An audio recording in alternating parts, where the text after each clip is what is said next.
तो इस कहानी की शुरुआत क्रिसमस से एक दिन पहले से होती है, जहां सेंटा अपने बॉडीगार्ड कैलम के साथ एक्सरसाइज कर रहे थे। वेट बढ़ा, ठीक है, आप स्ट्रांग होते जाओ। तब एक्सरसाइज करने के बाद कैलम बाहर आ गया और वो इस बार की क्रिसमस के लिए काफी एक्साइटेड था। मगर इसी दौरान जब उसने सेंटा की बिल्डिंग की लाइट को अचानक बंद होते देखा तो उसने अपने सिक्योरिटी ऑफिसर जेफ से इस बारे में बात की। Jeff, do you copy? लगता है कुछ और भी गड़बड़ है, वहाँ आखिर हो क्या रहा? पर अगले ही पल जेफ से उसका कनेक्शन पूरी तरह से टूट गया। ये जो भी हो रहा था कैलम को बिल्कुल भी ठीक नहीं लग रहा था, इसलिए उसने तुरंत अपनी पूरी सिक्योरिटी टीम को सेंटा को ढूंढने के लिए कहा, पर उस पूरी बिल्डिंग में सेंटा उन्हें कहीं नहीं मिले। तब सेंटा को ढूंढते हुए कैलम की नजर एक बहुत ही एडवांस गाड़ी पर पड़ी जो वहां से भाग रही थी। तब कैलम ने उसे देखते ही सिक्योरिटी टीम को इन्फॉर्म किया और उन सब ने उस गाड़ी का पीछा करना शुरू कर दिया। मगर काफी देर तक उनका पीछा करने के बाद जब कैलम उस गाड़ी तक पहुंचा तो वो गाड़ी बिल्कुल खाली थी, क्योंकि उसमें मौजूद लोग एक प्लेन के जरिए सेंटा को किडनैप करके वहां से ले जा चुके थे। पर सेंटा के पास दुनिया का बेस्ट बॉडीगार्ड होने के बावजूद वो लोग सेंटा को किडनैप करने में कामयाब कैसे हो गए। यहाँ तक कि सेंटा का घर नॉर्थ पोल में मौजूद एक ऐसा मैजिकल रियलम है जो दुनिया की नजरों से हमेशा छुपा रहता है, यानी कि कोई इंसान या फिर जीव उसे देख तक नहीं सकता। तो फिर किडनैपर्स को सेंटा के घर की लोकेशन कैसे पता चली और वो यहाँ घुसे कैसे? दरअसल ये सब जैक नाम के आदमी का किया धरा है जो दुनिया का बेस्ट हैकर है। आज से कुछ दिन पहले जैक को किसी अनजान शख्स ने एक काम सौंपा था और जैक को वो काम करने के लिए एक एजेंसी के अंदर जाना था जो समुद्री जीवों और धरती के नीचे चल रही एक्टिविटीज का रिकॉर्ड रखती है। उस एजेंसी में जाने के लिए जैक ने इलेक्ट्रिक सॉकेट्स पर अपनी कॉफी गिराकर वहाँ शॉर्ट सर्किट कर दिया और बड़ी ही चालाकी से उस एजेंसी के मैनेजर का ID कार्ड चुराकर मेन ऑफिस में चला गया। जहां जाते ही जैक ने अपनी पेन ड्राइव लगाकर कुछ इन्फॉर्मेशन चुराई और उसे एक अनजान शख्स को भेज दिया जिसका वो नाम तक नहीं जानता था। पर इस काम के बदले में जैक को काफी अच्छे पैसे मिले थे। खैर, अब इसके कुछ दिन बाद जब क्रिसमस में बस एक दिन ही बाकी था तो मॉल के अंदर सेंटा छोटे छोटे बच्चों के साथ फोटो खिंचवा रहे थे, जबकि वहां किसी को भी इस बात का कोई अंदाजा नहीं था कि वो नकली नहीं बल्कि असली सेंटा हैं। तो अब बच्चों के साथ फोटो खिंचवाने के बाद सेंटा अपने बॉडीगार्ड कैलम के साथ उस मॉल से निकलकर एक सीक्रेट एयरपोर्ट पर आ जाते हैं, जहाँ उनकी सवारी उनका इंतजार कर रही थी। सेंटा की सवारी एक छोटी सी बग्गी थी जिसे 8 रेंडियर्स खींचते हैं और उस बग्गी में बैठकर सेंटा और कैलम पलक झपकते ही यूएसए से नॉर्थ पोल पहुंच गए, जहां सेंटा का घर है। सेंटा का घर एक अदृश्य शील्ड से ढका हुआ है जिसे सेंटा की इजाजत के बिना ना तो कोई देख सकता है और ना ही इसके अंदर जा सकता है। इस वक्त सेंटा के जादुई शहर में क्रिसमस की तैयारियां काफी जोरों से चल रही थी और सेंटा अपने जिम में एक्सरसाइज कर रहे थे। पर इसी बीच जब कैलम ने वहां आकर सेंटा को अपना इस्तीफा दिया तो सेंटा ने कैलम से उसका काम छोड़ने की वजह पूछी, जिस पर कैलम का कहना था कि मैं ये काम बच्चों के लिए खुशी खुशी करता था। सेंटा ने नॉटी लिस्ट नाम की एक लिस्ट बनाई हुई थी जो उन लोगों की लिस्ट है जो बुरे काम करते हैं, और कैलम के मुताबिक ये नॉटी लिस्ट हर साल 22% तक बढ़ रही है और लोग बद से बदतर होते जा रहे हैं। उन्हें अब किसी बात का डर नहीं रहा और दुनिया में अच्छाई बस ना के बराबर बची है। जिस पर सेंटा ने कहा कि अगर ऐसा है फिर तो लोगों को हमारी और भी जरूरत है ताकि हम उन्हें अच्छे और बुरे में फर्क समझा सकें। लेकिन सेंटा के कई बार कहने के बाद भी जब कैलम नहीं माना तो सेंटा ने उसे इस बार की क्रिसमस तक रुकने के लिए कहा, जिस पर कैलम भी मान गया। खैर, अब सेंटा से बातचीत के बाद जब कैलम बाहर आया तो वो हुआ जिसका किसी को कोई अंदाजा नहीं था। जैक ने जो उस अनजान शख्स को डेटा बेचा था उसी के जरिए दुश्मनों को सेंटा के अदृश्य शहर की लोकेशन मिल गई और वो लोग एटॉमिक प्लाज्मा टॉर्च से डोम में छेद करके इस शहर के अंदर घुस आए। और कैलम और उसकी टीम के लाख कोशिश करने के बावजूद वो लोग सेंटा को किडनैप करके ले गए और कैलम चाहकर भी कुछ नहीं कर पाया। तो अब इस सब के बाद कंट्रोल रूम में आकर कैलम ने जोई नाम की एक औरत को इस बारे में बताया जो कि यहाँ की डायरेक्टर है। तब जोई ने कैलम को बताया कि मुझे अभी अभी खबर मिली है कि किसी ने इंटरकॉन्टिनेंटल सेस्मिक सर्वेलेंस सिस्टम को हैक किया है और हो सकता है ये हादसा सेंटा के साथ हुए इस हादसे से जुड़ा हुआ हो। जिसके अगले ही पल ट्रोल्स ने उन सबको बताया कि ये काम वुल्फ का है जो कि डार्क वेब पर बड़े बड़े माफियाज के लिए काम करता है और उसके काम को देखकर लगता है कि वो दुनिया का बेस्ट हैकर है। वहीं दूसरी ओर दारू पी के बाथटब में सो रहे जैक को उसकी एक्स वाइफ ओलिविया की कॉल आई, जो कि एक डॉक्टर है। दरअसल ओलिविया के हॉस्पिटल में आज मरीज ज्यादा होने की वजह से वो आज कुछ ज्यादा ही बिजी थी, जबकि उसके बेटे डिलन की स्कूल से कंप्लेंट आई हुई थी। इसलिए ओलिविया चाहती थी कि आज उसकी जगह जैक डिलन को स्कूल से पिक करके ओलिविया के घर छोड़ दे, जिस पर पहले तो जैक नहीं माना, पर ओलिविया के थोड़ा सा जिद करने पर वो अपने बेटे को स्कूल से लेने चला गया, जो स्कूल के बाहर खड़ा उसका इंतजार कर रहा था। तो अब जैक ने डिलन को अपनी गाड़ी में बिठाया और उसे ओलिविया के घर की ओर ले जाने लगा और बातें करते हुए वो दोनों जल्दी ही ओलिविया के घर पहुंच गए, जहां ओलिविया पहले से ही डिलन का इंतजार कर रही थी। तब ओलिविया ने जैक से कहा कि तुम्हें अपने बेटे को ज्यादा टाइम देना चाहिए क्योंकि उसे तुम्हारा साथ अच्छा लगता है। लेकिन जैक अपने गैर कानूनी कामों की वजह से ज्यादातर डिलन से दूर ही रहता था, इसलिए वो इस पर कुछ कहे बिना ही वहां से चला गया। मगर डिलन को छोड़ने के बाद जब जैक घर पहुंचा तो उसने नोटिस किया कि कुछ लोग उसका पीछा कर रहे थे, जिनसे लड़ते हुए जब जैक ने अपने घर का दरवाजा खोला तो वहां पहले से ही कई लोग इलेक्ट्रिक गन्स लिए जैक का इंतजार कर रहे थे। मगर जब कुछ ही पलों में जैक उन सबको धूल चटाकर वहां से निकल रहा था तो उसने और लोगों को अंदर आते हुए देखा, जिनसे बचने के लिए जैक अपनी खिड़की से दूसरी बिल्डिंग में कूद गया और पाइप के जरिए नीचे आकर वहां से जा ही रहा था कि तभी अचानक जोई ने जैक के सामने आकर इलेक्ट्रिक गन से जैक को बेहोश किया और उसे पकड़ कर ले गई। जैक को जब होश आया तो जोई ने उससे पूछा कि तुमने इंटरकॉन्टिनेंटल सेस्मिक सर्वेलेंस सिस्टम से जो डेटा लिया था वो तुमने किसको बेचा, जिस पर जैक ने कहा कि कोई ऐसे आदमी को ढूंढने की कोशिश कर रहा था जो आर्कटिक में हथियारों की तस्करी करता है, इसलिए मैंने उसे वो डाटा दिया था। पर मैं नहीं जानता वो कौन है क्योंकि मैं क्लाइंट से सवाल नहीं पूछता, मैं तो बस उन लोगों को ढूंढने का काम करता हूँ जिन्हें ढूंढना नामुमकिन होता है और यही मेरा काम है। तब ये सब सुनने के बाद जोई ने जैक को बताया कि हम लोग जादुई जीवों की दुनिया की देखभाल करने का काम करते हैं, लेकिन जैक को ऐसी दुनिया असल में होने पर यकीन ही नहीं हो रहा था। पर जब उसने एक आग उगलने वाले घोड़े के साथ कुछ और जादुई जीवों को देखा तो उसकी आंखें फटी की फटी रह गई। तब जैक ने ये सब देखकर जोई से पूछा कि तुम लोग मुझे यहाँ क्यों लाए हो। तो जोई ने कहा कि तुम्हारे उस डाटा को बेचने की वजह से सेंटा किडनैप हो गए हैं। अब उन दोनों की इस बातचीत के दौरान कैलम भी वहाँ पर आ गया, जो कि काफी गुस्से में था और उसे लग रहा था जैक ने जिसे डेटा बेचा है वो उसके बारे में जानता है, पर वो जानबूझकर उन्हें कुछ नहीं बता रहा। इसलिए जैक से सच उगलवाने के लिए कैलम ने गार्सिया नाम के बोलने वाले भालू को बुलवा लिया, जिसने आते ही जैक को दबोच लिया। इंसान सब कुछ जानता है, बस उगलवाने के लिए उंगली टेढ़ी करनी पड़ती है। पर जोई ने जैक को छुड़वाने के बाद उसे कहा कि तुम सिर्फ पैसों के लिए काम करते हो, तो अब तुम सेंटा को ढूंढने में हमारी मदद करोगे, जिसके बदले में हम तुम्हें उससे दुगने पैसे देंगे जितने तुम्हें उस किडनैपर ने दिए थे। और जैक के पास भी इस वक्त और कोई रास्ता नहीं था, इसलिए वो भी चुपचाप इस काम को करने के लिए मान गया। तब जैक ने अपने फोन में देखकर उन्हें बताया कि जिसने भी सेंटा को किडनैप किया है वो इस वक्त अरूबा में है। इसलिए जोई ने जैक के पैर में ट्रैकर लगाया और उसे कैलम के साथ सेंटा को ढूंढने के लिए भेज दिया।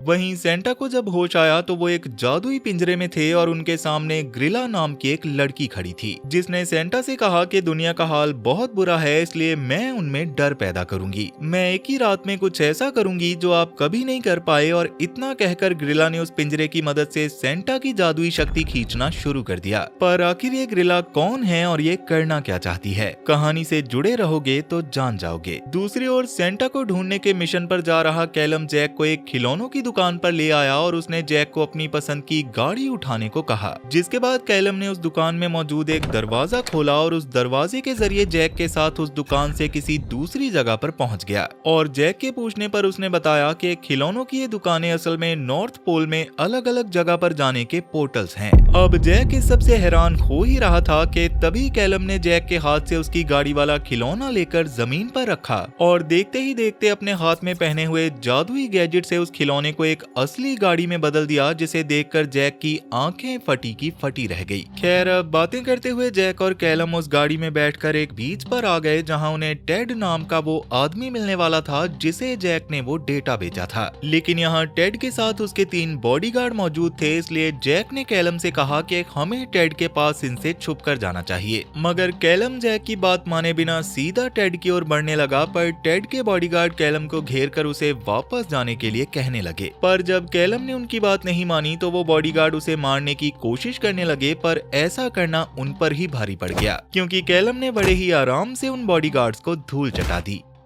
तो अब उन बॉडीगार्ड्स को पीटने के बाद जब कैलम टेड की ओर बढ़ा तो टेड उन्हें कुछ बताने को तैयार ही नहीं था। तब जैक ने टेड को बताया कि मैं ही वुल्फ हूँ और तुमने कल मुझसे एक डेटा खरीदा था और तुमने जिसे वो डेटा बेचा है हमें उसका नाम जानना है। जबकि जैक की ये बात सुनकर टेड ने उन्हें कहा कि जिसे मैंने वो डेटा बेचा था वो बहुत ही खतरनाक है, इसलिए तुम यहाँ से चले जाओ, क्योंकि जैसे ही मैं उसका नाम लूंगा वो सुन लेगी और हम सबको मार देगी। जिस पर कैलम ने उसे कहा कि अगर बोलकर नहीं बता सकते तो लिखकर बता दो। उसका नाम लिख कर बताओ।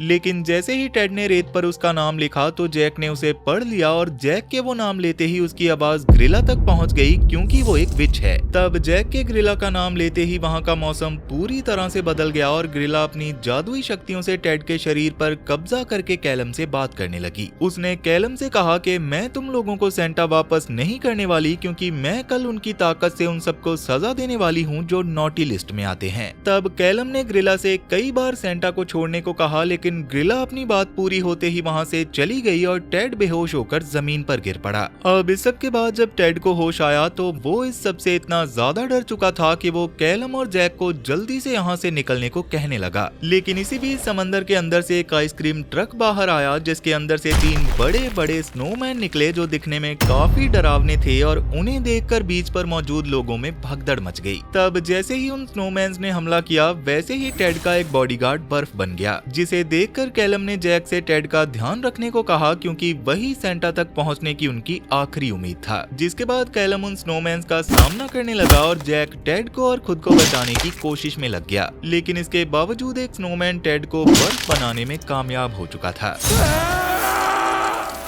तब स्नोमैन से लड़ते हुए कैलम ने एक स्नोमैन को 2 टुकड़ों में काट दिया और जैक ने एक स्नोमैन को जला दिया, लेकिन इसके बावजूद वो स्नोमैन फिर से जिंदा होकर उन्हें मारने की कोशिश करने लगे। मगर इस लड़ाई के दौरान जैसे ही कैलम ने स्नोमैन की नाक के तौर पर लगी गाजर निकाली तो उसी पल वो स्नोमैन खत्म हो गया। वहीं जैक ने भी एक छोटे से धमाके से एक स्नोमैन को उड़ा दिया था, जिससे उस स्नोमैन की नाक टूट गई और वो मारा गया, जबकि इस धमाके की वजह से जैक पूल में जा गिरा। लेकिन तभी जैक के पास एक और स्नोमैन आ गया, जिसने पूल के पानी को बर्फ बना दिया और जैक के पूल से निकलने के दौरान उसका पैर बर्फ में ही फंस गया। पर जब वो स्नोमैन जैक को मारने ही वाला था तो ऐन मौके पर कैलम ने वहां पहुंचकर उस स्नोमैन की नाक निकालकर जैक की जान बचा ली।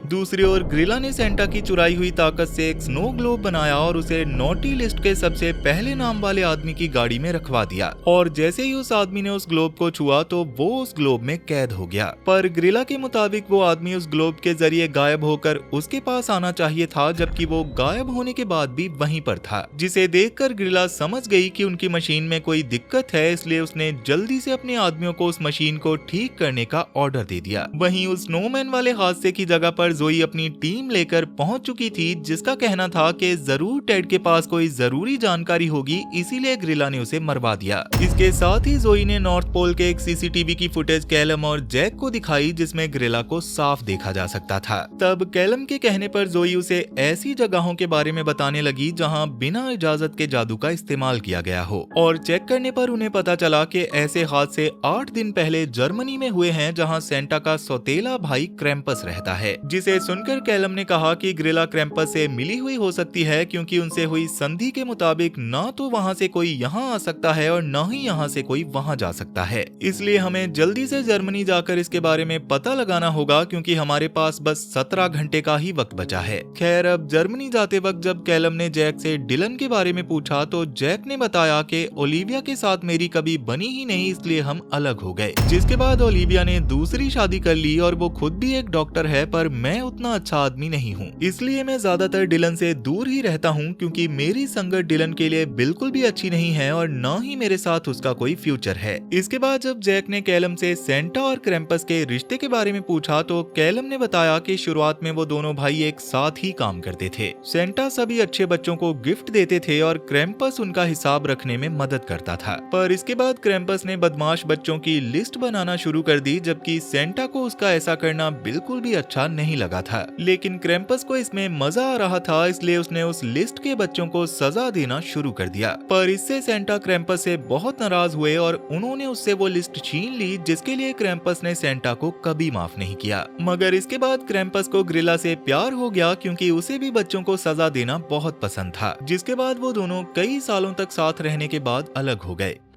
तो अब इस कहानी के बाद जैक और कैलम गाड़ी से निकलकर उस जगह के अंदर जाने लगे जहां क्रैम्पस रहता है। कैलम ने जैक से कहा कि अगर सेंटा यहाँ हुए तो जरूर उन्हें तहखाने में कैद करके रखा गया होगा, इसलिए हम चुपके से तहखाने में जाएंगे और सेंटा को लेकर यहाँ से निकल जाएंगे। पर यहाँ तुम्हें ऐसी कई चीजें मिलेंगी जो तुम्हारी दुनिया में नहीं होती, इसलिए किसी भी चीज को छूने से पहले मुझसे एक बार पूछ लेना। लेकिन जैसे ही वो दोनों अंदर गए तो उन्हें वहाँ बड़े बड़े ड्रैगन दिखे, जिन्हें चकमा देने के लिए कैलम ने एक मुर्गी के खिलौने को जिंदा किया। और जैसे ही वो ड्रैगन उस मुर्गी के पीछे गए तो जैक और कैलम आगे बढ़ने लगे, लेकिन रास्ते में कई सोने के सिक्कों को पड़ा हुआ देखकर जैक से रहा नहीं गया और उसने कुछ सिक्के चुरा लिए। पर जैक के ऐसा करते ही वहाँ लगा अजीब सा सिक्योरिटी अलार्म बजने लगा, जिसे सुनकर क्रैम्पस के कुछ सिपाही वहाँ आए और उन्होंने जैक और कैलम को पकड़कर जेल में डाल दिया। मैंने कहा था ना, किसी चीज को हाथ मत लगाना। यार सोने से भरा ऐसा बक्सा कोई खुला कैसे छोड़ सकता है? अब इसके थोड़ी देर बाद उन दोनों को क्रैम्पस के पास ले जाया गया, जो कि इस वक्त कई जादुई जीवों के साथ पार्टी कर रहा था। वहाँ कैलम ने क्रैम्पस को बताया कि ग्रिला ने सेंटा को किडनैप कर लिया है और उनकी जान खतरे में है। आप और ग्रिला कभी एक दूसरे से प्यार करते थे और दुनिया के कोने कोने में घूमकर लोगों को सजा देते थे, इसलिए मुझे लगता है आप ग्रिला के साथ मिले हुए हो और सेंटा यहाँ पर है। जिस पर क्रैम्पस ने कहा कि हाँ, मैं कभी ग्रिला के साथ मिलकर ये सब करता था, पर अब मैंने ये सब करना छोड़ दिया है। ग्रिला ने आज से कई साल पहले मुझे एक कांच का ग्लोब तोहफे में दिया था और वो यहाँ मुझसे बस वही लेने आई थी। वो दिखने में तो बस एक मामूली ग्लोब जैसा है, पर असल में उसका इस्तेमाल सजा देने यानी के लोगों को कैद करने के लिए किया जाता है। तब क्रैम्पस की इन बातों से कैलम ग्रिला का इरादा समझ गया था, इसलिए वो जल्दी से सेंटा को बचाने जाना चाहता था। मगर क्रैम्पस ने यहाँ आने की सजा के तौर पर कैलम को बंदी बनाने का हुक्म सुना दिया, जबकि जैक यहाँ से जा सकता था। पर जैक ने यहाँ से जाने की बजाय क्रैम्पस को चैलेंज करते हुए कहा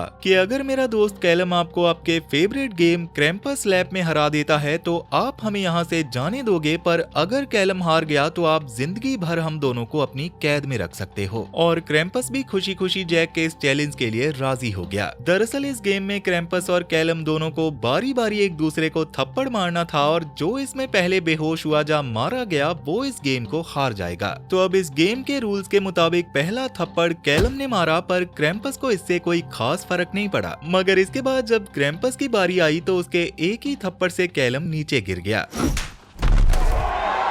कैलम जानता था कि वो क्रैम्पस को कभी नहीं हरा सकता, क्योंकि क्रैम्पस एक विंटर गॉड है। जैक ने ऐसे नहीं हरा सकता, ये विंटर लॉर्ड है। इसलिए जैक ने चुपके से कैलम के हाथ पर पहनने वाला हथियार उठाकर कैलम को पहना दिया, जिसकी ताकत से क्रैम्पस कैलम के थप्पड़ से नीचे गिर गया। तब इसी मौके का फायदा उठाकर कैलम ने दो रोबोट वाले खिलौनों को जिंदा करके क्रैम्पस के लोगों का ध्यान भटकाया और जैक और कैलम जल्दी से वहां से निकल गए।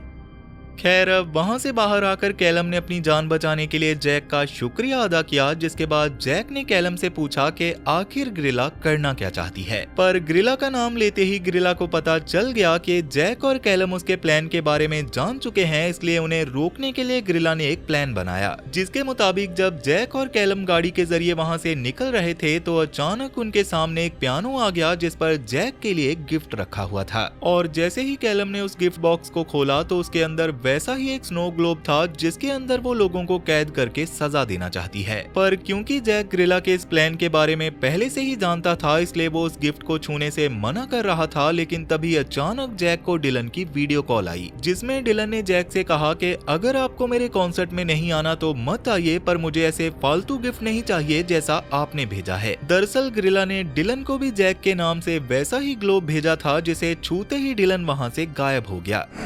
ये सब क्या हो रहा है? तब ये सब देखकर जैक काफी डर गया और उसे बचाने के लिए जैक ने भी उस ग्लोब को उठा लिया ताकि वो अपने बेटे के पास पहुंच सके। लेकिन इससे उसका ये काम अधूरा ही हो पाया, क्योंकि इस एक ग्लोब में बस एक ही इंसान को कैद किया जा सकता था। इसलिए जैक और डिलन अलग अलग ग्लोब में ग्रिला के पास जाकर कैद हो गए, जिन्हें देखकर ग्रिला अपनी इस छोटी सी कामयाबी से खुश होकर उस ग्लोब के लाखों डुप्लीकेट बनाने लगी ताकि वो अपने इस भयानक प्लान को अंजाम दे सके। वहीं कैलम ने जोई को कॉल करके उसे ग्रिला का प्लान प्लान बताते हुए कहा कि ग्रिला लाखों ग्लोब बनाकर लोगों को उसमें कैद करने वाली है और जैक और उसका बेटा भी अब उसी के कब्जे में है। लेकिन तभी उन दोनों को समझ आया कि उस ग्लोब की कॉपीज बनाने के लिए ग्रिला को सेंटा की ताकत की जरूरत थी, पर सेंटा की ताकत उनके अपने शहर में ही काम करती है, जिसका मतलब था कि सेंटा अपने ही शहर में है और ग्रिला भी वहीं पर छुपकर ये सब कर रही है। तब अपने इस डाउट को दूर करने के लिए जब कैलम ने सेंटा की पत्नी को कॉल किया तो उसने कैलम से कहा कि तुम जल्दी से सेंटा को घर वापस ले आओ और मैं उनके लिए मकरोन्स बना रही हूँ। पर मकरोन्स के बारे में सुनते ही कैलम को समझ आ गया था कि ये सेंटा की पत्नी नहीं है, क्योंकि सेंटा मकरोन्स को बिल्कुल भी पसंद नहीं करते। इसलिए कैलम और जोई जल्दी से सेंटा को बचाने के लिए उनके शहर की ओर निकल पड़े। दूसरी ओर जैक और डिलन अभी भी ग्रिला के ग्लोब में ही कैद थे, जहां जैक ने डिलन से कहा कि मैं जानता हूं मैं अच्छा पिता कभी नहीं बन पाया, मैं कभी तुम्हारे साथ नहीं रहा, जबकि ये मेरा सबसे गलत फैसला था। मैंने आज तक बहुत गलतियां की हैं, पर अगर तुम मुझे एक मौका दो तो मैं अपनी गलतियों को सुधारने के लिए तैयार हूँ। जैक ने आज पहली बार डिलन से ऐसी बातें की थी, इसलिए डिलन ने भी जैक को माफ कर दिया और उसके ऐसा करते ही वो ग्लोब अपने आप ही टूट गया और वो दोनों बाप बेटे उससे बाहर आ गए, क्योंकि जैक को अब अपनी गलतियों का एहसास हो चुका था। इसी बीच कैलम और जोई भी वहां पर आ पहुंचे और उन्होंने अपने साथियों को भी छुड़वा लिया, जिन्हें ग्रिला के लोगों ने एक कमरे में बंद किया हुआ था। तब जैक ने कैलम और जोई को अपने बेटे से मिलवाने के बाद बताया कि आज रात ग्रिला सबको वो ग्लोब देने जा रही है, जिससे कैलम को समझ आ गया कि सेंटा के बिना उनकी बग्गी चल ही नहीं सकती, इसलिए सेंटा इस वक्त अपनी बग्गी पर ही होंगे। इसलिए वो सब जल्दी से सेंटा की बग्गी के पास आ गए, जहाँ ग्रिला बग्गी को लेकर वहाँ से निकल गई, जबकि ग्रिला के आदमी कैलम के साथियों को रोकने की कोशिश करने लगे।